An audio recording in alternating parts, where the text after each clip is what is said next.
Hello, can you hear me? Okay, wonderful. Ali, and good evening, everyone. Welcome to our side event entitled Nature-Based Solutions and Financing Support, including the National Adaptation Plan from a climate justice and indigenous rights perspective. I'm Ivory Vogt. I'll be our moderator for tonight. I'm a former local coordinator for the Taiwan ICDF, and I'm part of the Palau delegation as a climate change negotiator. So Palau is very excited to co-host this event along with Taiwan, our close friend and partner for over 20 years. Earlier this week, His Excellency President Wich Jr. gave his opening statement at the plenary, calling for Taiwan to be more included in the UNFCCC processes. And I'm very excited that this side event can be one of the beginnings of that process. So tonight, I look forward to learning more about the effective climate actions being taken by major development and environmental agencies in Taiwan, as well as to hear from our indigenous representatives implementing nature-based solutions from the very beginning of project development. We're also very proud to have our environmental leaders and youth representatives from Palau to share their ideas on how we can best utilize nature-based solutions in our adaptation plans. Over the past few years, there has been growing interest in nature-based solutions, both by countries needing to meet their NDCs and private companies needing to meet their ESG goals. Nature-based solutions are opportunities for both mitigation and adaptation. For example, planting mangroves along shorelines in order to protect coastlines from tropical storms and rising sea levels, as well as creating carbon credits for the voluntary carbon market to provide critical finance for conservation efforts and benefits to communities. So I'm very interested to hear what each of the panelists have to say tonight on how we can best incorporate nature-based solutions, not only with the utmost environmental integrity, but in equitable and just ways to truly support those who are the guardians of our land and our oceans. To begin our session today, I'd like to invite our National Climate Change Coordinator from Palau, Xavier Matsutaro, to come give his opening remarks.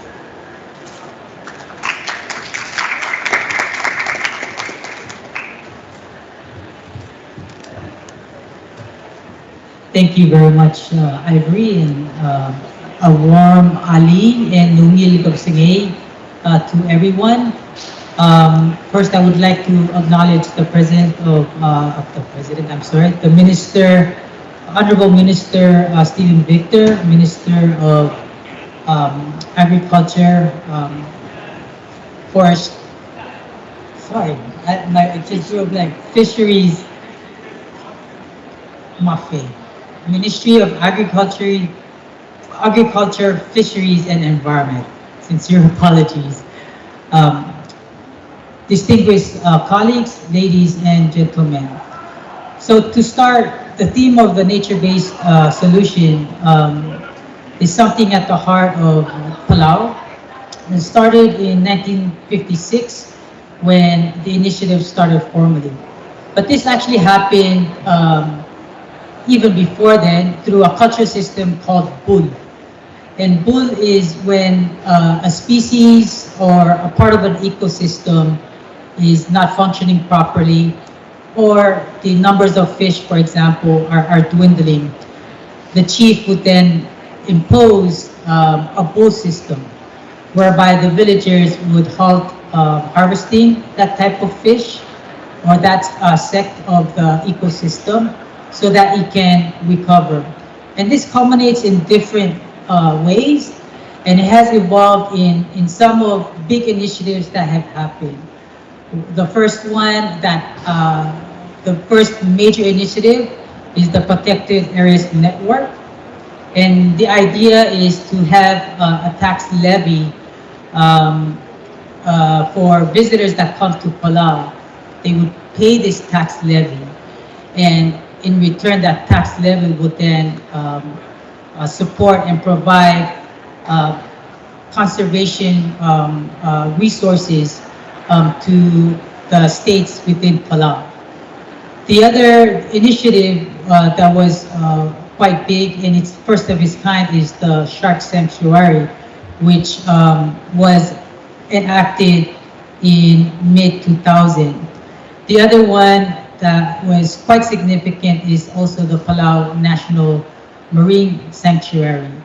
And these all are from the basis of this concept of bull that we have since modernized to the practices that we have today.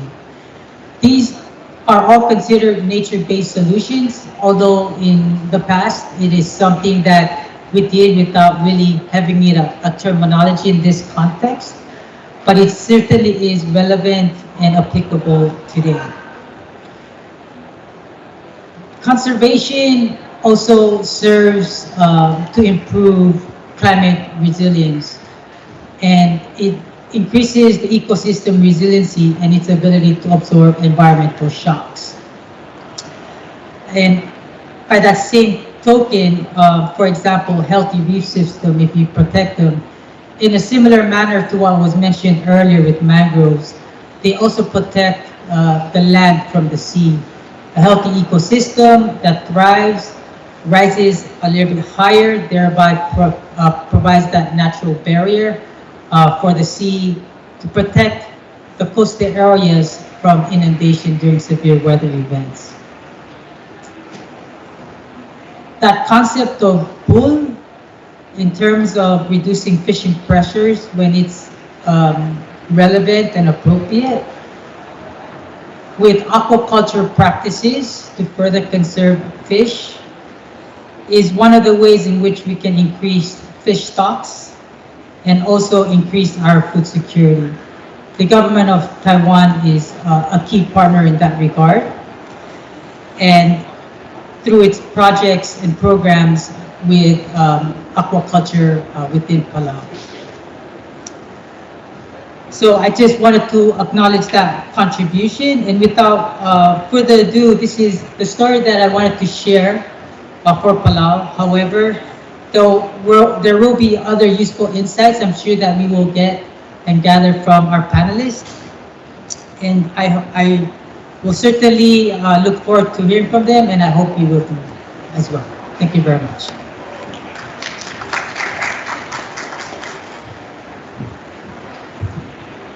Thank you. Thank you, Xavier, for giving us those opening statements. So before we start statements from each of our panelists, I just wanted to give the audience an overview of who's here presenting today.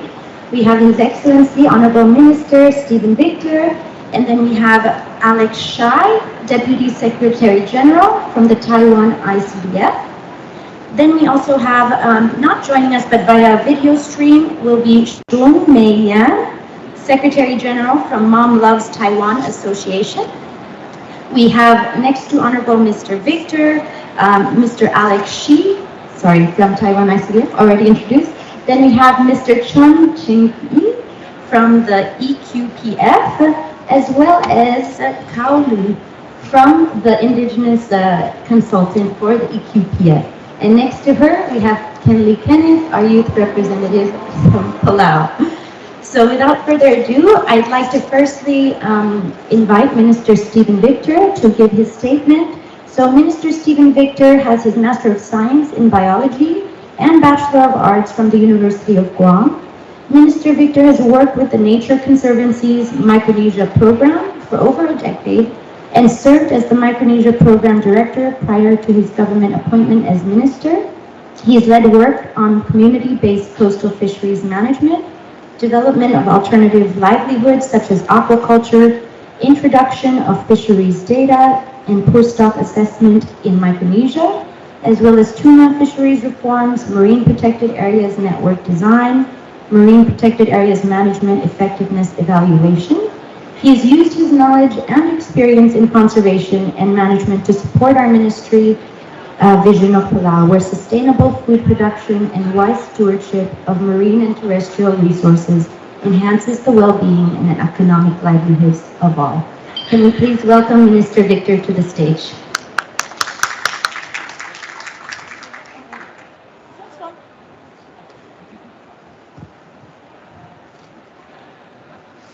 Good evening to fellow panelists, and especially to the youth of the panel, Mr. Ken. And good evening, everyone. I know it's very late, so thank you all for staying and listening to this important panel on nature-based solutions. I'll focus my statement with regards to agriculture and fisheries as it pertains to Palau, and particularly the work that ICDF has helped to support Palau in terms of building resilience toward food security in Palau. During COVID, it became very apparent that as a small island developing state, food security is rather important in terms of building our resilience to impact of climate change, and just in general as a developing nation. As discussed, mentioned about the importance of healthy ecosystem in supporting resilience and adaptation to climate change.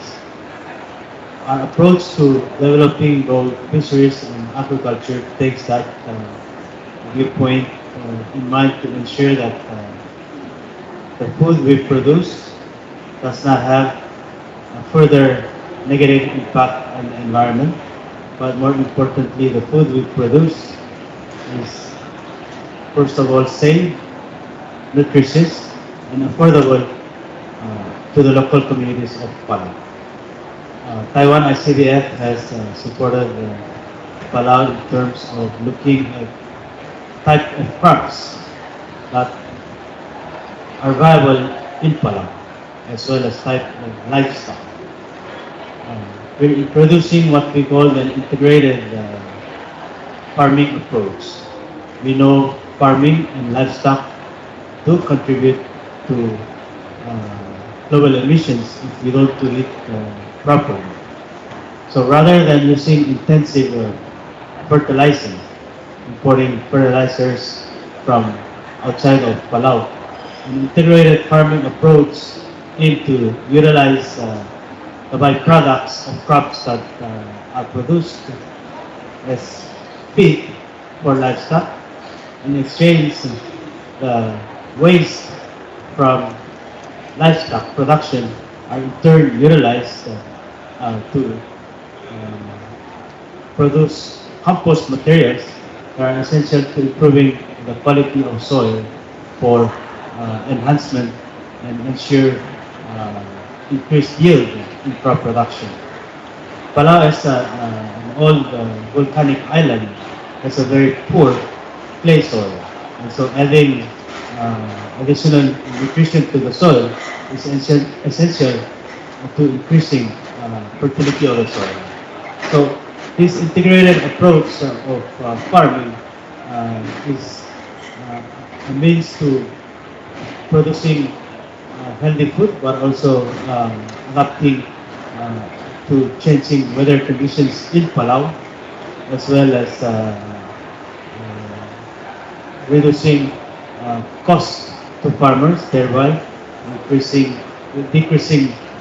the cost of production, making livestock and crops more affordable to local population.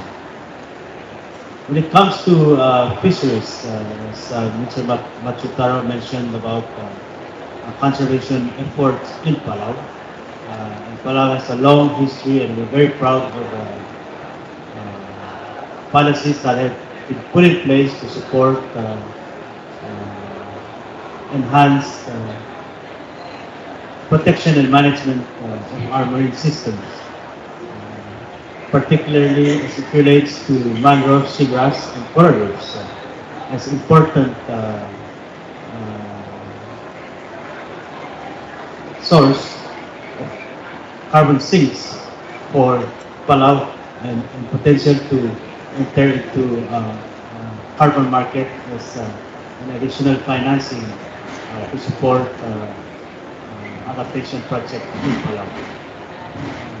We see that reef fisheries are quite important source of subsistence for local communities in Palau. We see in the past that increasing tourism has put pressure on these resources. And therefore, managing these resources in a way that protect both nature and provide for people is essential for as a strategy for Palau to continue to prioritize to ensure that we have a healthy fisheries that provides for people. But more importantly, it's an attraction to tourists. Palau is a tourism-based economy. Over 45% of our GDP comes from tourism, and therefore we need to protect and ensure that additional stress that will be imposed on reefs can be minimized in the face of increasing impact of climate change. As we speak today, Palau's corals are bleaching, and our very famous jellyfish have also started to disappear due to increased sea surface temperature. These are putting additional stress on our ecological system, and ensuring that we minimize further stress is key to ensuring resilient ecosystem. An example of a management approach and measures that have been put in place to jellyfish lake is reducing number of visitors by increasing visitor user fee, thereby generating additional revenue and decreasing impact. In addition, introduction of coral safe sunscreen has also been introduced in Palau.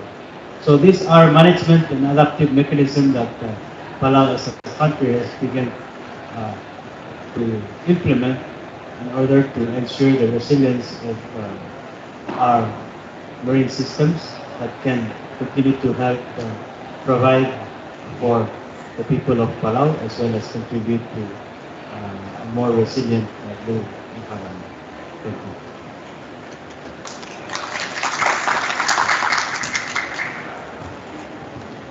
Thank you, Minister Victor, for sharing the case study of everything we're doing in Palau and how we're integrating nature-based solutions. I really liked how you said we're taking this integrated approach, especially as it relates to agriculture, providing for healthy food that is also more affordable, and also making sure that the land stays resilient in the face of climate change.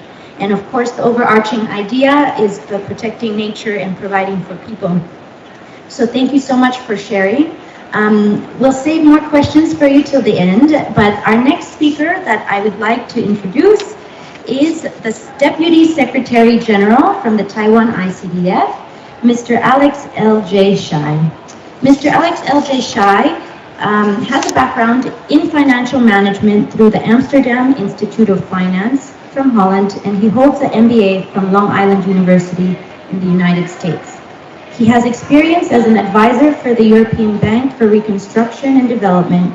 He's held many titles within the Taiwan ICDF, including being an auditor general, the director, a deputy, a division chief for the Technical Cooperation Department in Taiwan ICDF, as well as a mission leader for the Taiwan Technical Mission in the Republic of Macedonia. He specializes in international cooperation programs, technical mission and international cooperation program appraisals, implementation, and management. And he has experience in outbound investment, as well as trade promotion and international marketing. Mr. Alex, if you'd like, I'd welcome you to come up to the podium, as I think you have a presentation, right? Thank you.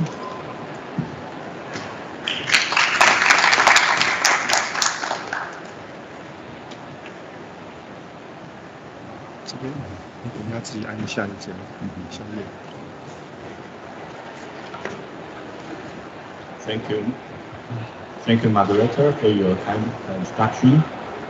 Your Excellency,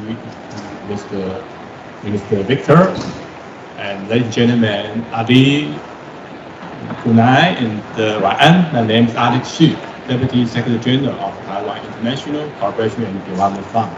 Today, I will introduce Taiwan ICDF's some best practice of nature-based solution project, specifically in the Pacific Island countries.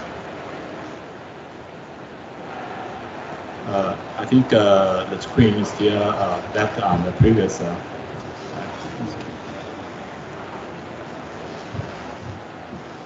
Seems this is.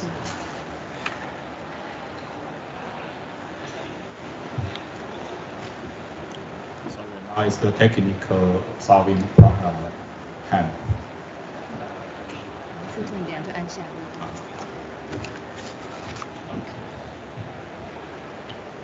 I will quickly introduce my organization.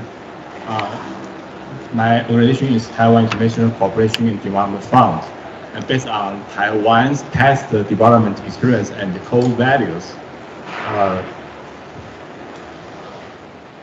Right now, we focus on 6 prioritized areas of operation. They are agriculture, public health, and medicine, education, information, communication, technology, environment, and small and medium enterprises developments, which covers a wide range of development topics. Moreover, since 2015, we have aligned our strategy plan with United Nations Sustainable Development Goals, and our approach and priorities are driven by the key challenges faced by our partner countries, including food security for agriculture, maternal and neonatal health, and non-communicable disease in public health, ICT-based public service for good governance, and climate resilience for environment, higher education, vocational training, and capacity building for education, entrepreneurship, economic development, and global partnership for small and medium enterprises development. So what are the challenges and constraints of development facing by the Pacific Island, small island developing states? I think I divided into 3 different categories. The first one is from natural point of view. Most of these islands are geographically located in remote areas with limited transportation linkages and hard weather all year round, and most of the population live in narrow coral atolls with limited arable land and water resources. From social aspects, Pacific Seas people lack opportunities in higher education and working skills training, and small economic of scale and isolation from international major markets. Highly rely on imports such as refined carbs, processed food, meat, which lead to prevalence of obesity and risk of non-communicable disease. The disadvantageous supply chain and international flight also affect food prices and cause food crisis in Pacific Seas. For environmental aspect, because of low-lying lands and fragile atolls, the Pacific Seas are susceptible to climate change and natural disasters such as droughts, cyclone, and sea level rising, which would cause massive damage to the existing vulnerable infrastructures and threaten to people's livelihood. Along with 7 social challenges, nature-based solution focus on how ICDF currently in the Pacific Island small countries concentrated to provide solutions to 4 issues. They are economic and social development, food security, human health, and water security. In recent years, the traditional food crop and diet culture in the Pacific Island countries have been affected by extreme climate and outside culture. So Taiwan ICDF integrates modern agriculture researches and technology with indigenous knowledge to promote traditional crop restoration, production, and consumption to local people, to spread the concept of balanced nutrition. Taiwan also conduct health gap and food education and training in schools and communities.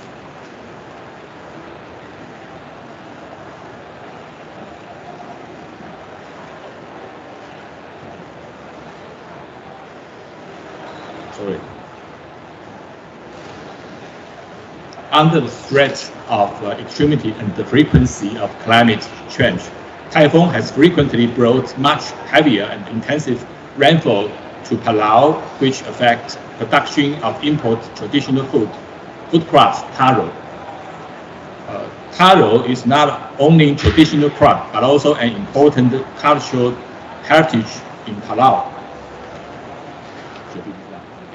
Instead of building complicated irrigation system and damage the traditional landscape and the local balanced ecosystem, Taiwan Technical Mission in Palau assists the farmers in dredging waterways, enhancing the dredging system in the field and selecting 4 suitable types of taro for planting.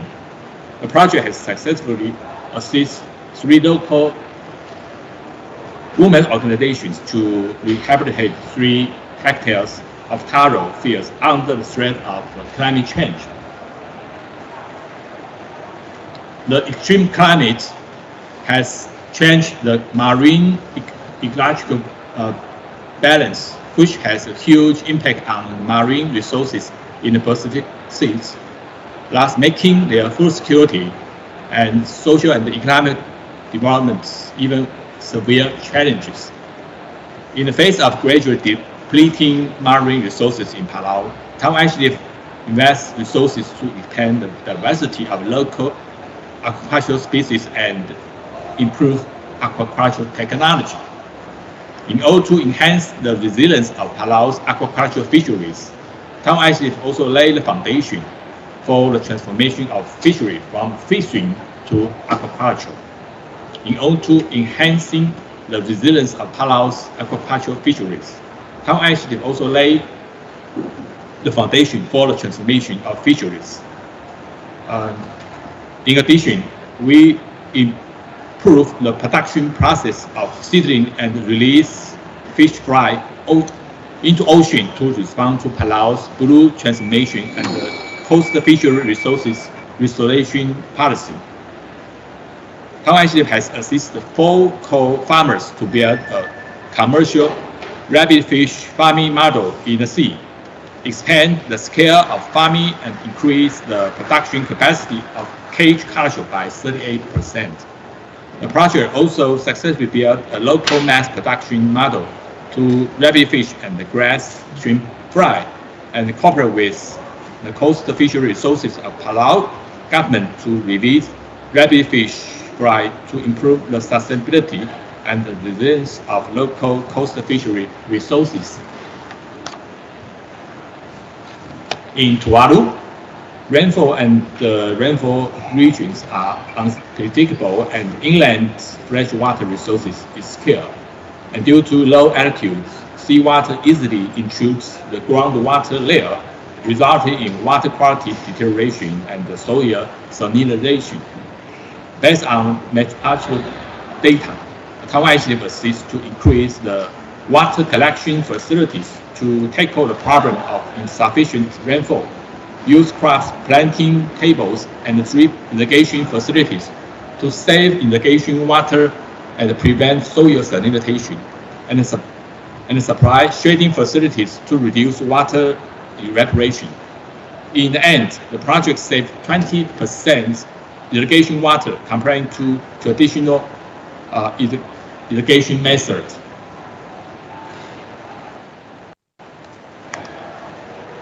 %70 of Laru's land has been destroyed due to mining of phosphates, and the arable land is restricted. Import vegetables and fruits from mushroom market are always too expensive. The unbalanced diet, like too many starch, meat, and canned foods, have cause non-communicable diseases such as diabetes or hypertension to account for more than 70% of population. Taiwan ICDF use chicken waste mixed with plant residues to make organic compost to increase soil fertility and increase local food crops production. We assist local people and schools to establish home and school garden to improve food accessibility and combine agri-food education, nutrition and diversified diet courses and cooking classes to promote the importance of healthy diet. In Marshall Islands, due to climate change and overfishing, the coastal fisheries has been decreasing gradually. In the meantime, the roasted whole pig still plays a crucial role in Marshall Islands' traditional culture and diet customs. Marshall Island people hope to improve the quality of local pork to respond to the insufficient marine protein. Through Taiwan ICDF's technical mission assistance, the project has established a local high-quality pig breeding and producing system, which includes a vast recycling system, such as wastewater treatment and biogas storage gas bag that can transform pig waste and excretion into biogas to make feeds for these livestock. Furthermore, the project used local ingredients to make alternative feeds formula to reduce breeding costs. The outcome of the project has preserved the tradition of roasting whole pig in local cultural events and assists residents of outer islands to breed pigs, which facilitate the Marshall Islands' sustainable food security. In conclusion, by using modern technology and adapting to local needs, Taiwan ICDF helped islands countries to seek sustainable development strategies under the challenge of climate change. In response to the development difference among different island countries, Taiwan ICDF respects indigenous knowledge to mutually improve the climate adaptation ability and resilience of island countries. And Taiwan ICDF actively established horizontal communication and cooperation channels with international organizations, flexibly use all resources and achieve sustainable development vision under the challenge of climate change. Thank you.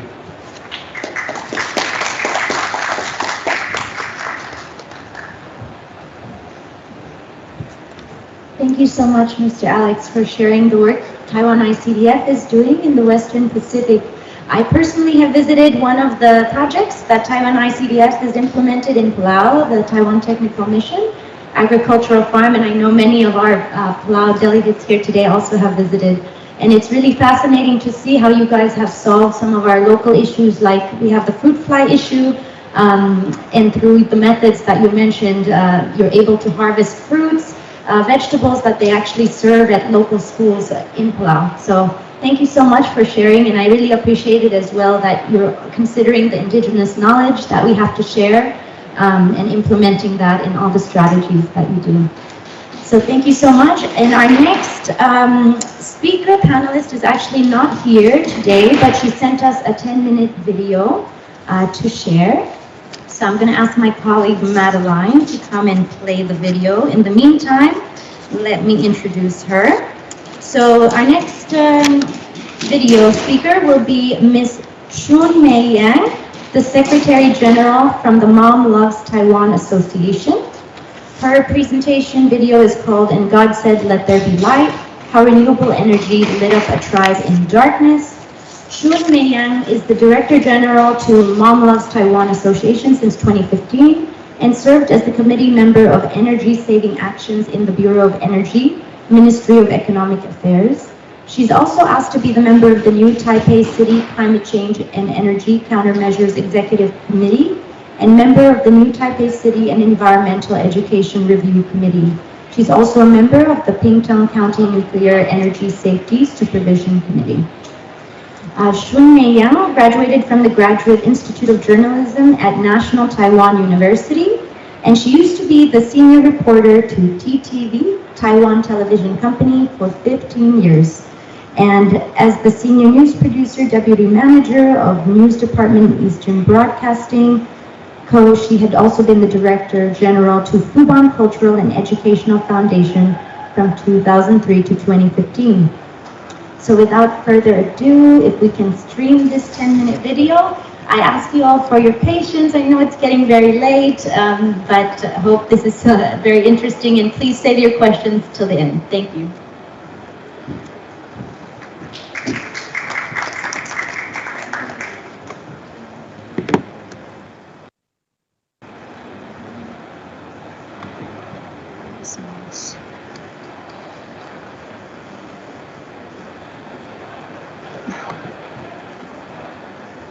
Where's the mouse?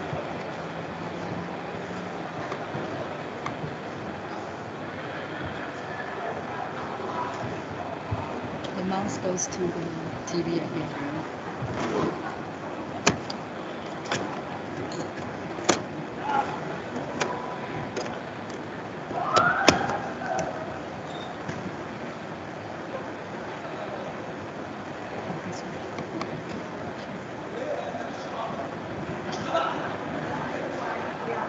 So is the sounds will be okay? It's not sure.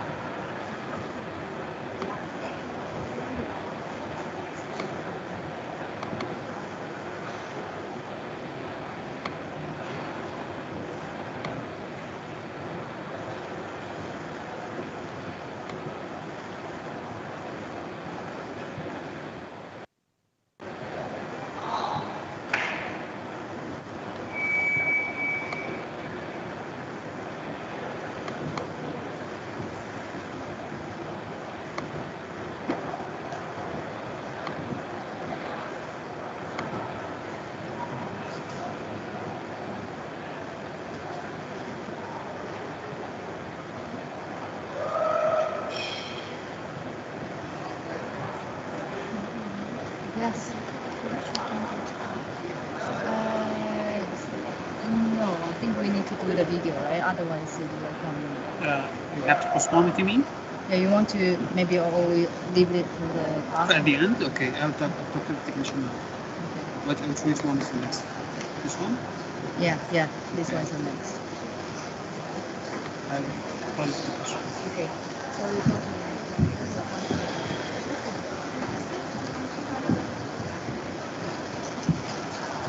So we will come back to the video later on. For now, we'll continue with our next panel speaker, Mr. Chang James, the Deputy Secretary General of the Environmental Quality Protection Foundation. James's presentation is titled Forest Carbon Sinks, Indigenous People and Human Rights. A little background on James: he was awarded a master's degree in life science in 2007 from the National Chang University in Taiwan. During his tenure as Director and Deputy Secretary General at the EQPF, he actively worked on the carbon emissions calculator, the water footprint calculator, and the tree calculator, constructed as environmental education tools to raise public awareness in those different fields. With all the meaningful assistance and cooperation in EQPF, he accumulated a lot of experience in environmental, specifically climate education, and promoted EWE services in nearly 1,000 schools in Taiwan since 2009. Mr. Chang is also a tree planter and has participated in afforestation of over 200 hectares in Taiwan and Kenya. He's also acted as a producer of EE videos and responsible for producing the documentary called Story of the Fourth Forest Resource Survey. So without further ado, James, would you mind coming to the podium?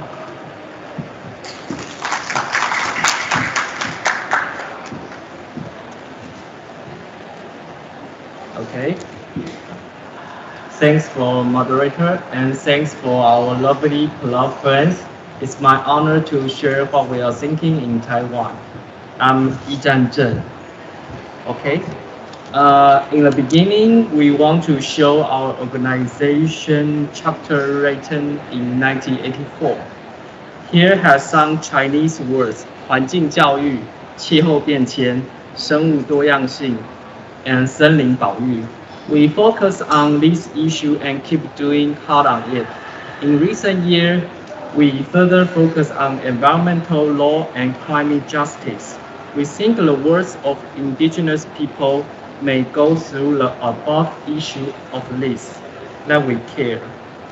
And we began to pay attention to these issues of indigenous people, starting from participate in afforestry of the Climate Protection Memorial Forest in 2007. Over this year, we cooperated with the National Taiwan University, the Taiwan Red Cross, and the Bureau of the Forest to participate in tree planting on the ground. In the process of promoting tree planting, we rely on our friends of the indigenous people to implement the project. However, we have noted that although the indigenous people are the closest to the forest, but they have difficult use the land around the tree and only have a few opportunity to say something about land use policy. This situation pushing us to think about it. And many friends may not have been to Taiwan. So actually Taiwan is a mountainary island with a forest coverage is 60%.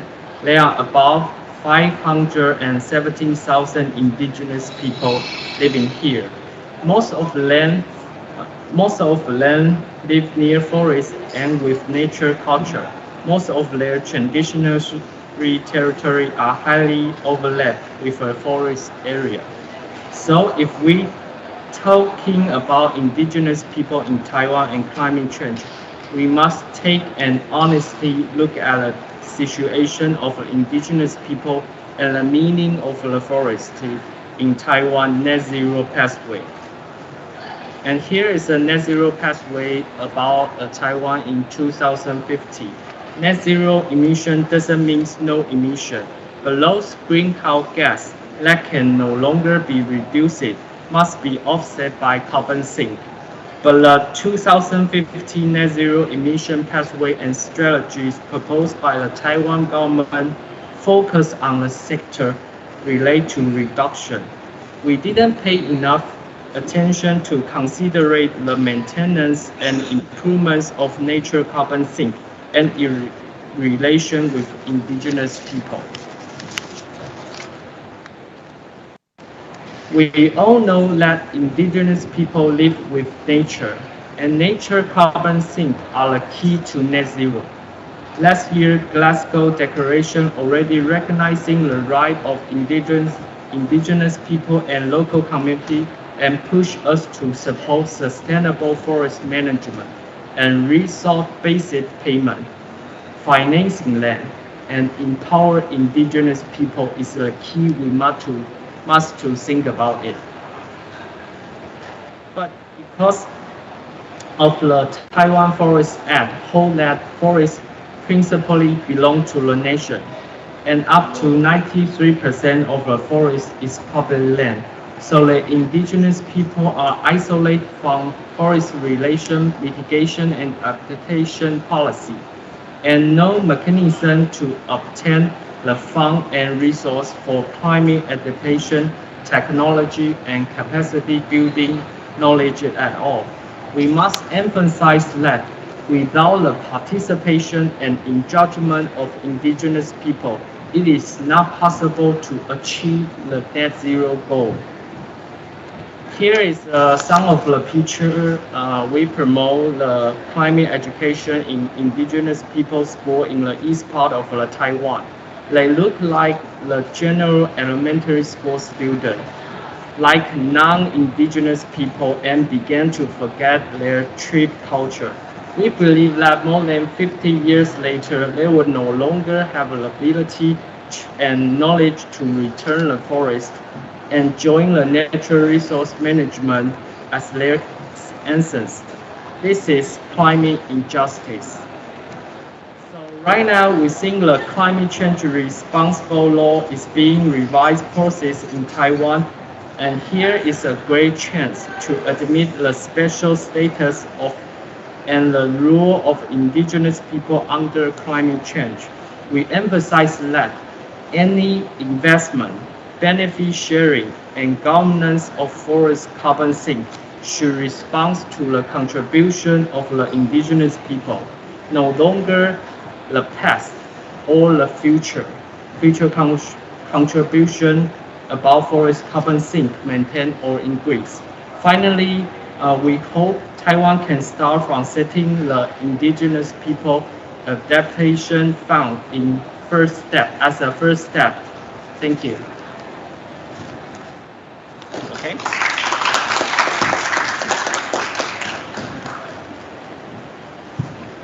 Thank you so much, James. That was a very interesting presentation. I was really shocked to learn the statistic that 90% of the forests are state managed, but you said actually 60% of the forest areas where indigenous people live. Is that right? Yeah, so very shocking for sure. And the work you're doing sounds very interesting. We're very excited to also have a member of one of the indigenous communities in Taiwan here with us tonight. We have Miss Cao Lu Yan Pasigal, who's working as a consultant and advisor for the Environmental Quality Protection Foundation. Cao Lu was a former legislator, a reporter, and host of Taiwan's indigenous TV station, and the director and CEO of Shawnee Sioux Indigenous Culture Foundation. Cao Lu is currently the convener and lead organizer of the Indigenous Climate Change Coalition, which focuses on climate change response bills and policy advocacy, as well as tribal outreach.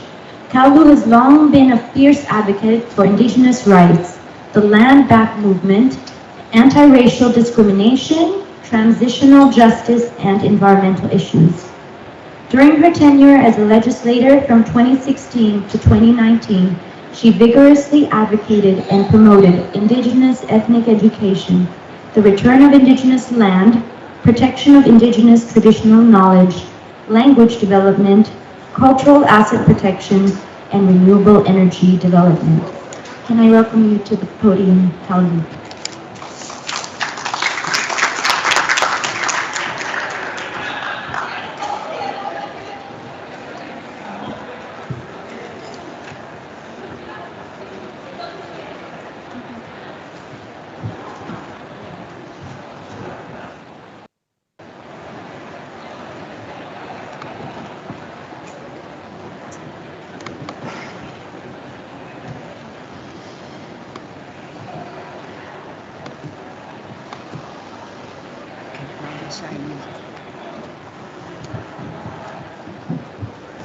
Mersai kata mapulong cikau yung kaku, uwawa no bangsa kaku, uwawa no taparong atu vadaan kaku. Hello everyone, my name is Cao Lu Yong Pachiga. Cao Lu is a name inherited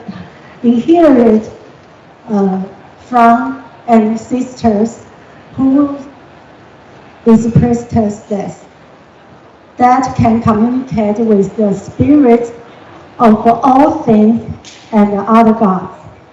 Iyo is my mother's name, and Pachiga is our clan name, representing that we are descendants of the sun goddess.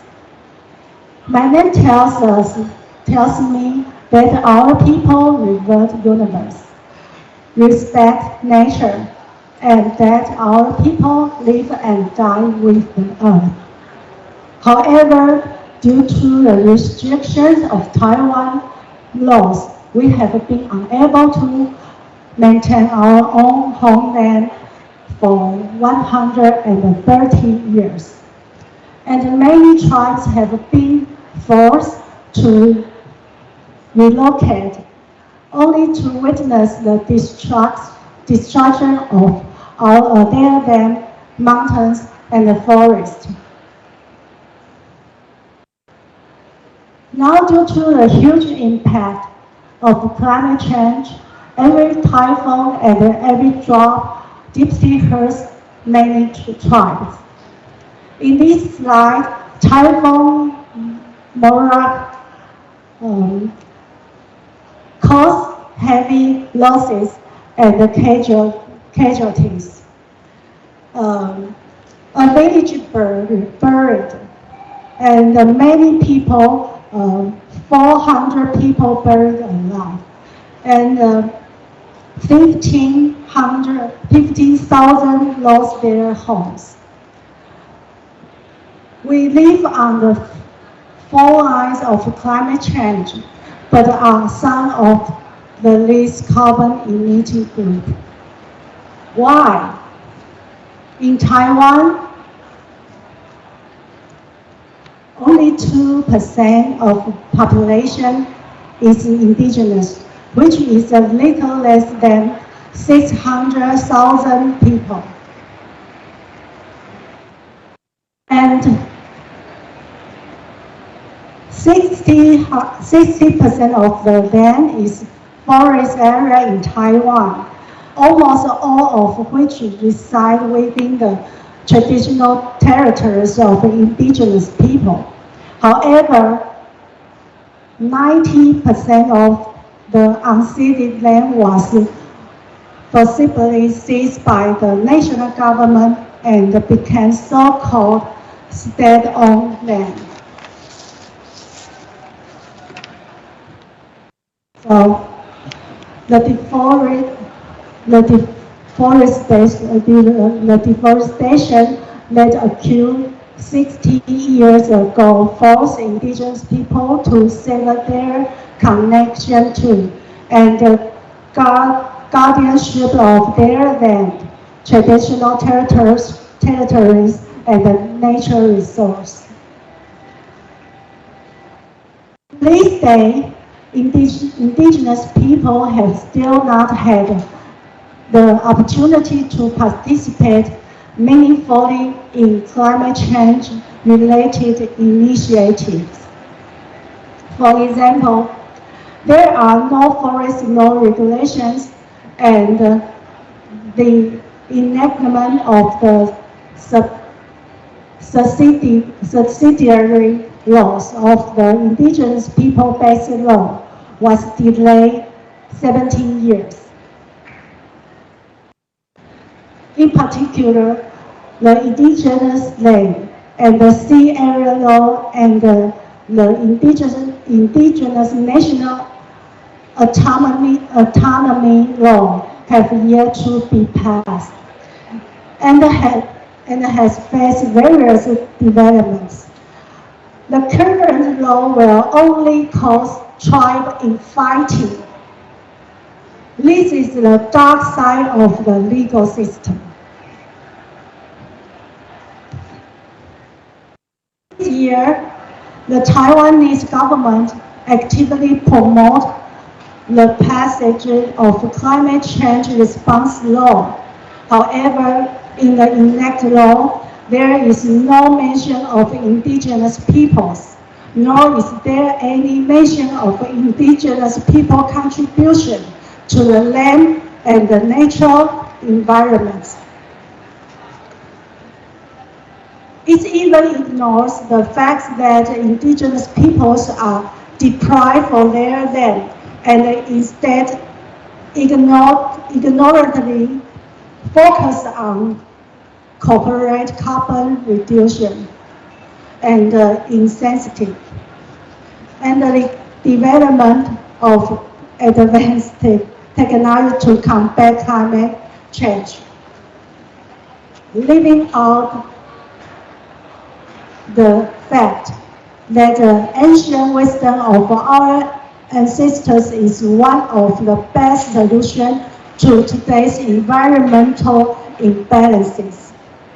The government claims they can solve the climate crisis, but unfortunately, their renewable energy policy and forest policies are already harming indigenous people.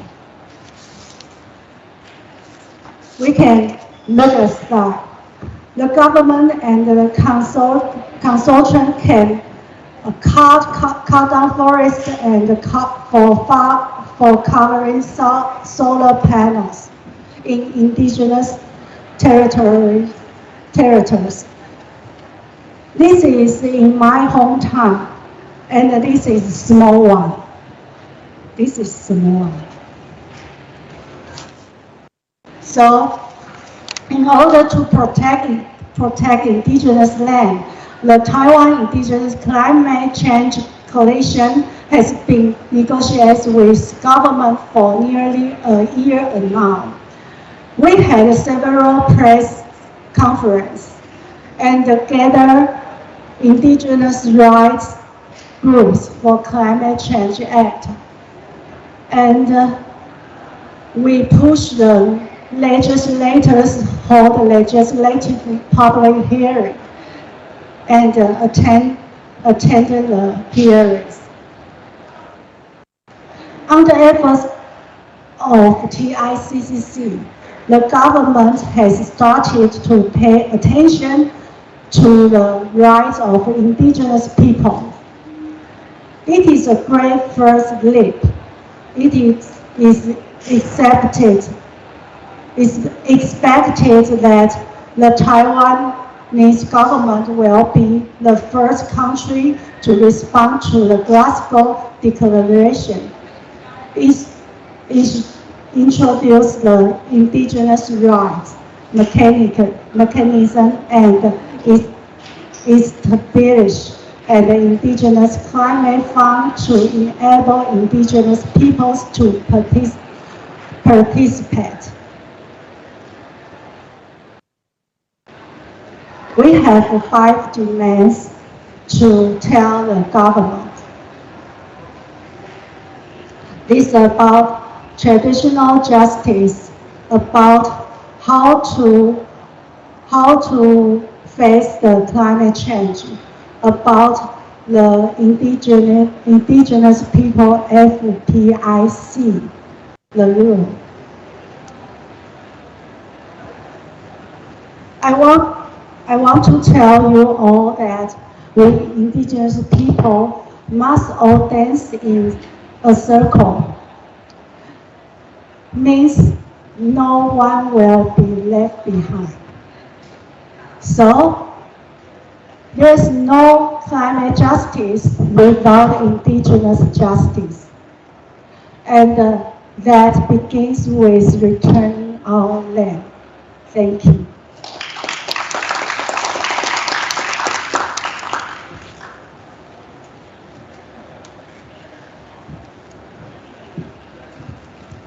Thank you so much, Ms. Kalu. We're so honored to have you here and so inspired by the work that you're doing.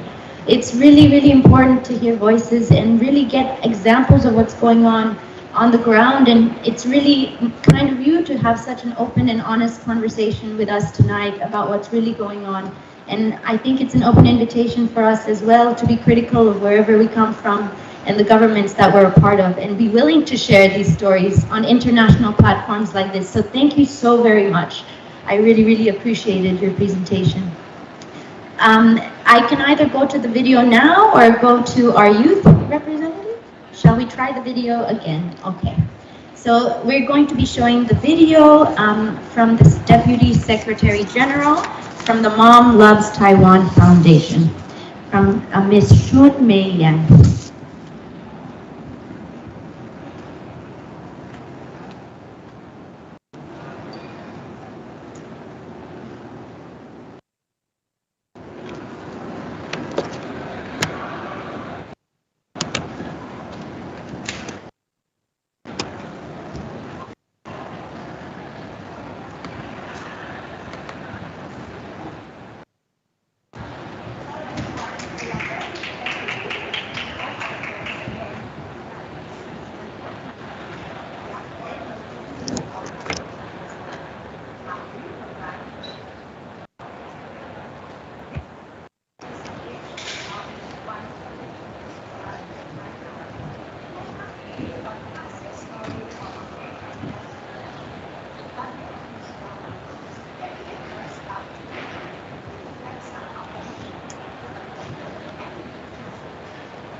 Well, I think we will take a pause on that. I'm so sorry that we are facing some technical difficulties.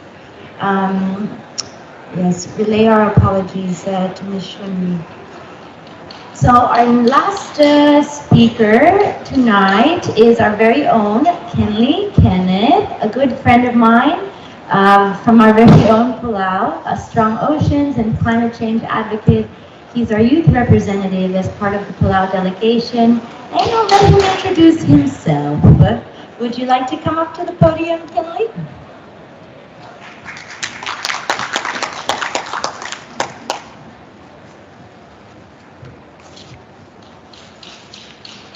Ali, testing, 1, 2, 3. Once again, as we say in the Republic of Palau, Ali, everyone, my name is Kenneth. I'd like for us to take a moment to just go to the person on your left and to the right and just say, Ali. What a pleasure it is to be sharing this space with everyone here. I'd like to go ahead and introduce myself more in depth. I'm here in COP27 as a youth delegate for the Republic of Palau, as a youth representative for the CRIS Alliance, Climate Resilient Island States, and as a grantee of the Nations Indigenous Voluntary Fund. I'm also currently doing my master's degree in Taiwan, and my focus on my thesis is on Austronesian and indigenous knowledge being used in a modern context. I'd like to start off by saying thank you so much to the organizers for this opportunity to include youth voices. What a pleasure it is to be sharing my voice with you all, and to be having this platform to be able to talk to you all about tangible youth solutions towards climate action. A very good friend of mine by the name of Mia Kami opened the 7th Hour Ocean Conference with a quote, "I am not a scientist, but what I am is a storyteller, just as my ancestors were." Being in this space here at COP27, that statement really resonates with me. Oftentimes I would observe these negotiations and I would go, I don't understand anything that's happening.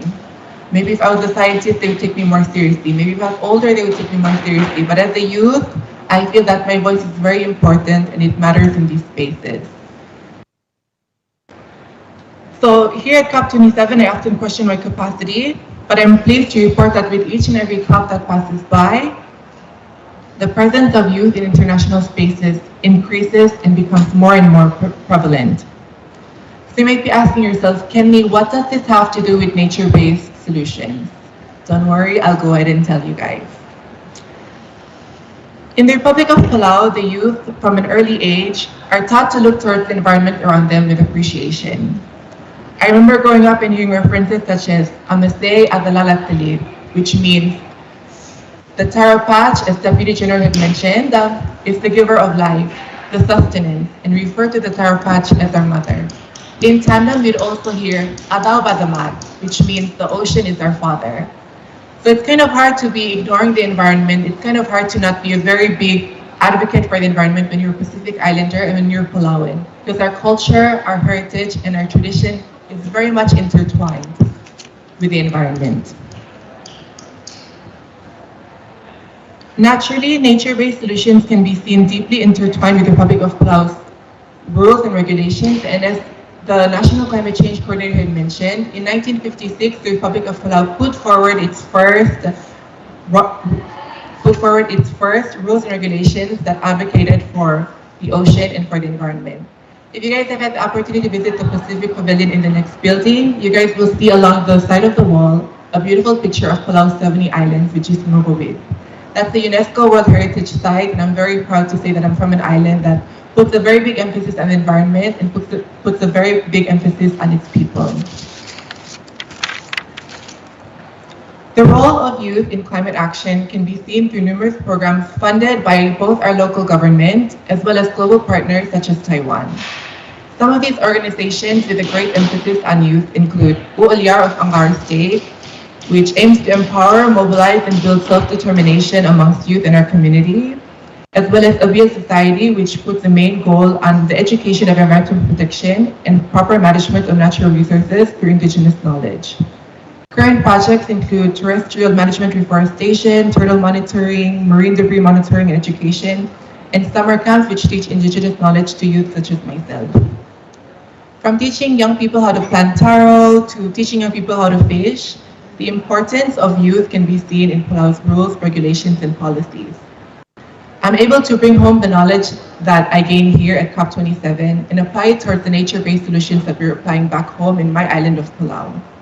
The government, in collaboration with our partners and with NGOs, push forward the importance of including the youth not only in the conversation about climate change, but in the implementation as well. Before arriving in Sharm el-Sheikh, I had the opportunity to talk to my 11-year-old cousin, and I said, so as a young person, what do you think is a very big problem? What do you think is our biggest issue? And then he said, climate change. And I got goosebumps and I felt really sad because, you know, as a young person, climate change is a really big issue. But when I was 11, I wasn't as familiar as I was now. So it gives me hope for the future. It lets me know that the world is in good hands and the youth now are going to be the future leaders of tomorrow. And hopefully put a greater emphasis on climate action to include youth voices as well. So I leave you all with a message. Are you taking the youth seriously in these spaces? And are you allowing the opportunity to share their voice and give proper feedback and including them in the conversation and the implementation?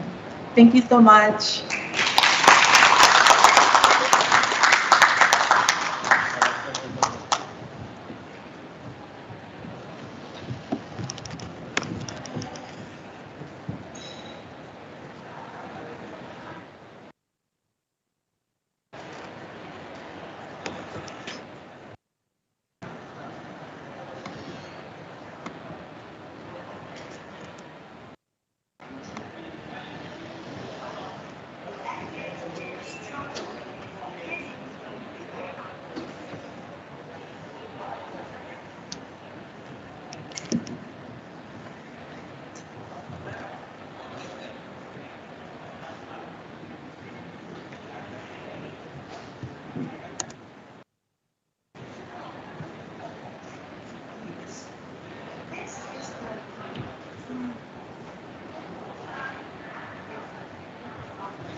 Okay, I think we've said the volume is not working. Or would you like to try one more time?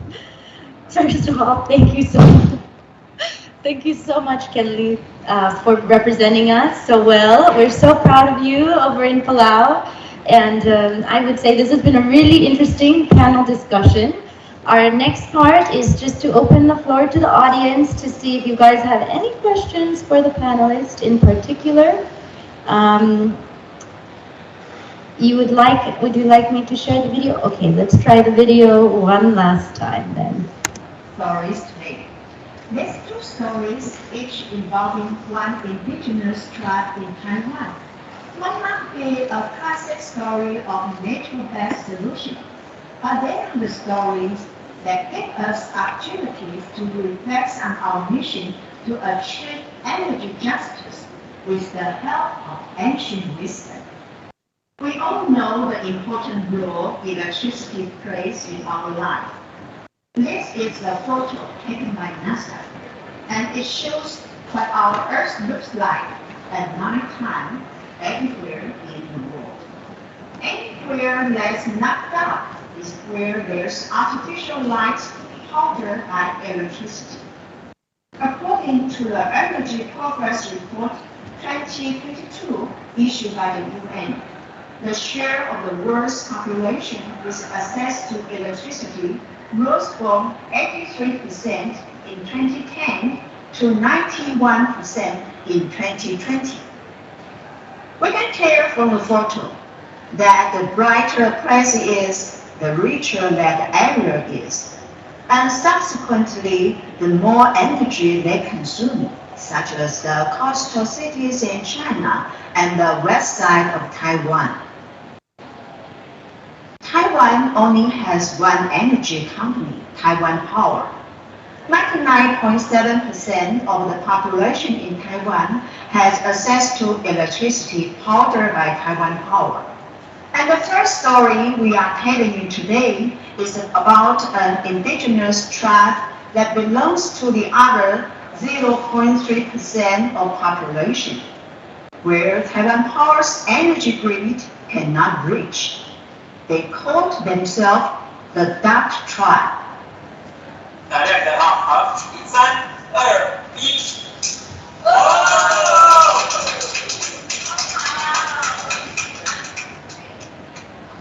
The moment their first artificial light lighted up in this indigenous tribe in a remote mountain on the east side of Taiwan, it ended their struggle for having to rely on candles after the sun goes down for more than 70 years. This is the Taruku tribe. The Taruku tribe is located about 1,000 meters above sea level. Most young people left the tribe and moved to cities to get better education and career. But there's still some more than 20 families staying in the tribe, mostly consisted of older generations who do not want to give up on their traditions and who wish to live by the model of their ancestors, that their land is their essence of life. Because there are no public roads leading to the tribe, people there are able to grow the food they need, but they still need to leave the mountain on foot through tens of kilometers of narrow mountain trails to purchase other essentials. And the land is within a national park and therefore a conservation area. There's no way to install electric poles to provide electricity. Candles used to be the only way for them to have any light after the sun goes down. There was a tragic accident in the past when the candle burned 4 houses down at once. Some families with better financial background had diesel generators, but they still need to carry the fuels up to the mountain themselves. The average consumption for one night uses almost 10 liters of fuel. It's expensive and widely inconvenient compared to people in the cities where one can turn on the light by simply pressing on the light switch.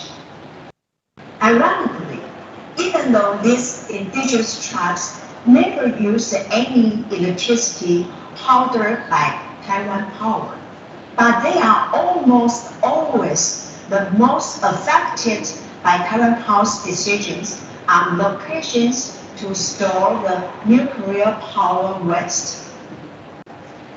This horrendous example of energy injustice finally attracted enough public attention in 2015, and with the help of a few charities, the Taruku tribe successfully got enough donation to buy their first solar panel and battery and carried the equipment weighing 70 kilograms themselves on foot through tens of kilometers of narrow mountain trails to install in the tribe. In the following years, more charities installed solar panels and battery systems in the Taruku tribe. In addition to balancing the energy injustice, it was also done in the hope of establishing a good example of how a green energy system can work. Now, every family in the Taruku tribe has easy access to electricity. After the success with the solar panels, the Taruku tribe is dark no more after sunset.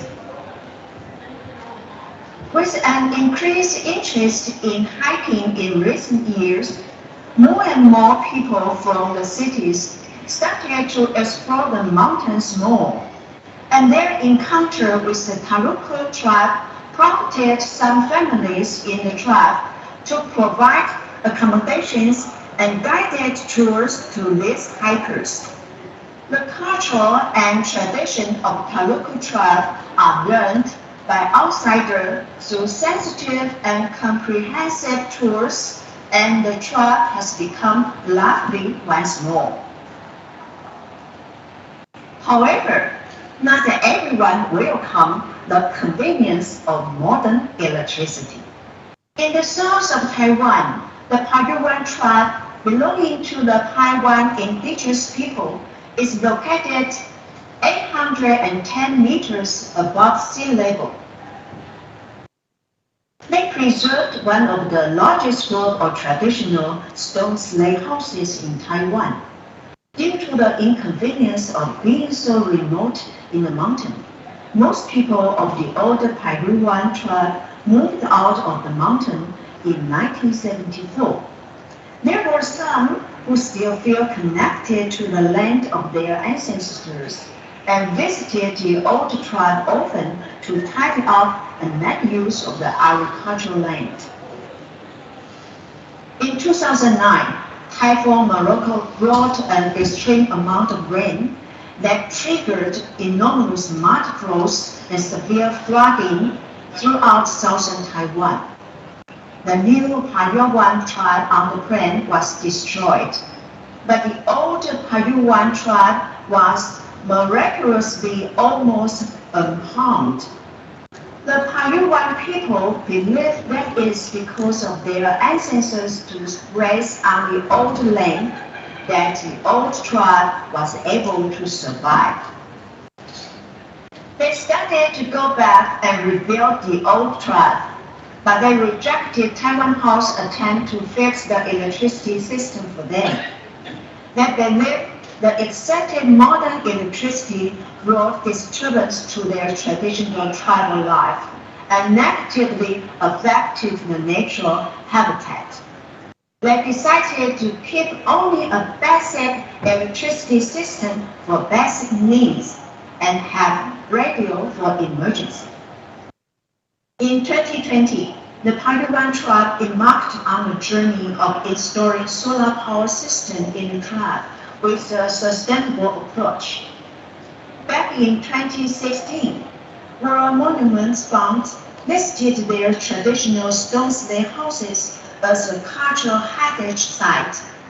Preserving the stone slate houses as much as possible was of great importance, and that obviously increased the difficulty of installing solar panels on their roofs. All installations have to be adjusted individually to fit stone slate houses of different shapes and angles, and be able to withstand the unpredictable weather in the mountain. They opted for a portable design, so if there is forecast of a typhoon coming or strong wind in the mountain area, they can take the solar panels off in advance to avoid them being damaged. There is an ancient story printed out and shown at the entrance of the Wang tribe. Once upon a time, 1 gram of rice could feed the whole village. People learn to grow more and more rice for greed, but can never satisfy their hunger anymore. In the past, the easier a traditional source of energy is to access, the more carbon footprint it creates. Modern technology brings convenience, but also have the danger of washing out our traditional cultures. The secret of balancing in between perhaps is something that we can learn from these 2 indigenous tribes in Taiwan. Thank you for listening.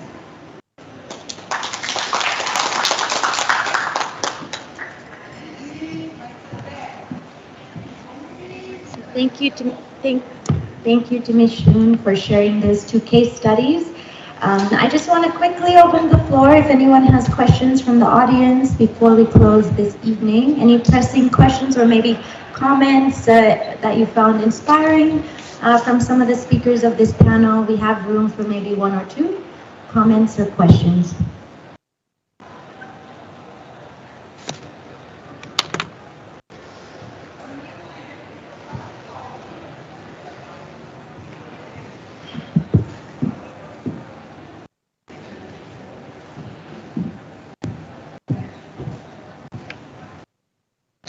You can ask the question.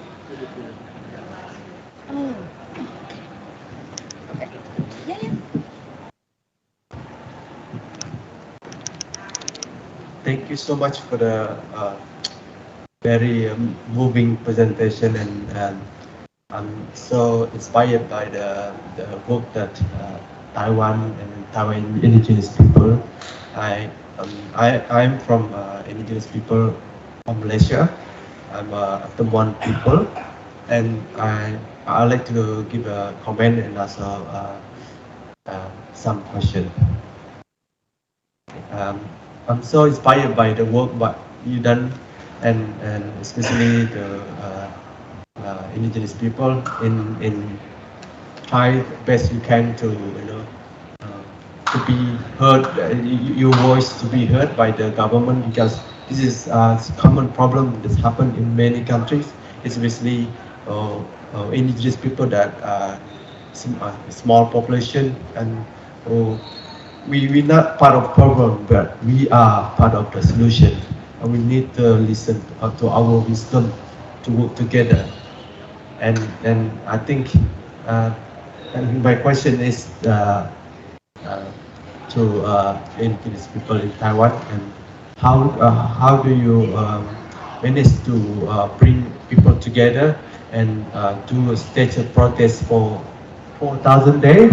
And I find that very inspiring, and I like to do something similar in my country, because in my country the indigenous people are quite many. We can be quite separated because our language is different and geographical different, and I find it's quite difficult for me to bring all together in one voice, in one stand, in one fight. Thank you so much.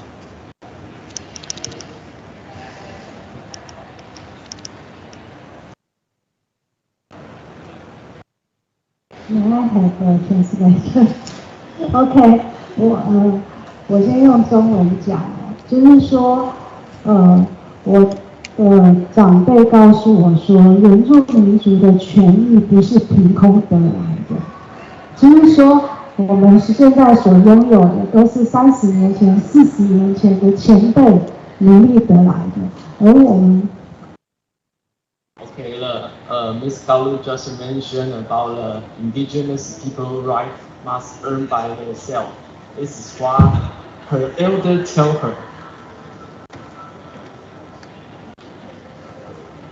所以，原住民族从这个从姓名的从名字的证明，从山地人到原住民这个3个字，其实经历了很多的过程。也很多的前辈在街头抗议，甚至现在是比较平和，过去是有流血的，也被抓去关的。Indigenous people right from the land justice, and they fight for land justice couple decades, and in the past they need to touch their blood and something like this. 我在这里要分享就是，作为一个组织者，其实都要从议题来发起。跟原住民有关、原住民关系的议题，让这个议题不断的发酵，结合更多对于原住民议题关心的朋友，不管是原住民、汉人，或是非台湾人、外国人，他们都会一起来关心。那当这样的一个组织跟这个串联越来越壮大的时候，才会产生越来越多人去对于一个法案，或是对于一个权利的推动。It's a long story. Okay. The Galo just mentioned about as an organizer, you must to think about the issue and start from the issue and to connect with the people with the issue. Then you have a power to encourage them and push them far and far. And then you may have your successful goal if you wish. Okay.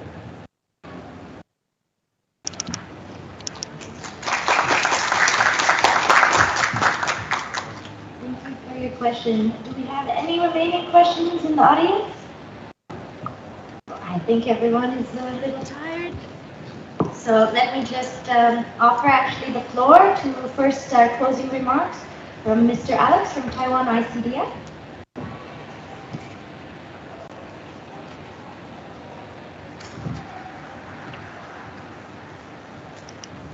Thank you, everyone. Thank you for your attention to attend today's event. I know now it's already very late, and my closing will be very short. The nature-based solution, in fact, can fight climate change, can keep the balance of our ecosystem, and also to strengthen the biodiversities.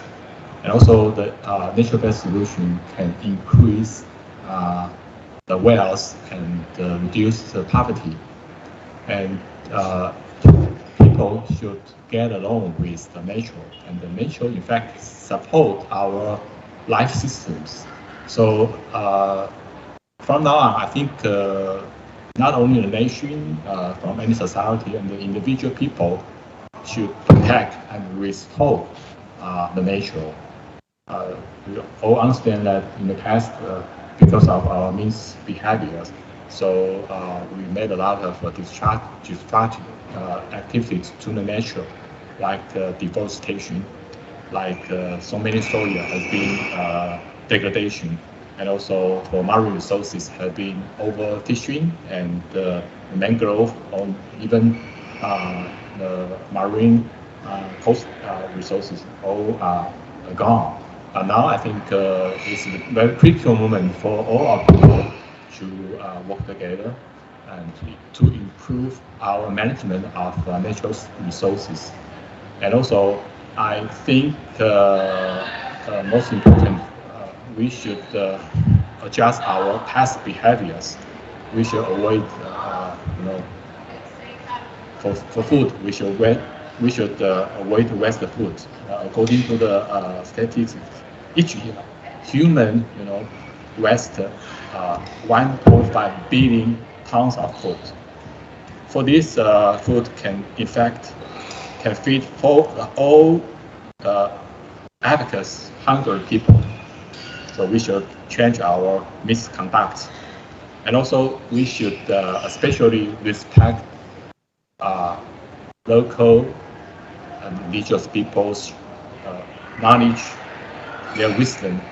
We should respect the community people's tradition, and even we should respect the indigenous people, or even local people's culture. And for the I just read the report this afternoon because I was heard that I will be close, deliver close remarks according to a very famous vivid economist statistics in 2021. Just for the nature-based solution to restore the marine coastal resources, for $100, the same amount of money, for the nature-based solution, job can create 45 jobs. But for the flight cargo industry, for aviation industries, it can provide 19 people. And for gas or petrol industry, can only provide 5 job opportunities. So it means natural-based solutions also can create job opportunities and wealth for ordinary people. And from now on, we should need to work together to protect our nature through ecological and environmentally friendly ways. And today, I'm also very happy to say that the bilateral project between Taiwan and Palau, the Mr. Victor, you mentioned about aquaculture. I can say that our project, aquaculture, or animal husbandry, pig raising, or even horticulture projects, we connected Taiwan's management skill, our technology with local traditions, and all the project I think are environmentally friendly. And right now there's a new upcoming project to expand the aquaculture species and to make the Palau's coastal fisheries can be sustainable and managed in the future. And I believe that the government of Taiwan will continue to use nature-based solution ways to build up even stronger partnerships with Palau in the future. So thank you very much tonight. Thank you for your patience. And we have some snacks prepared for all of you. Thank you and good night.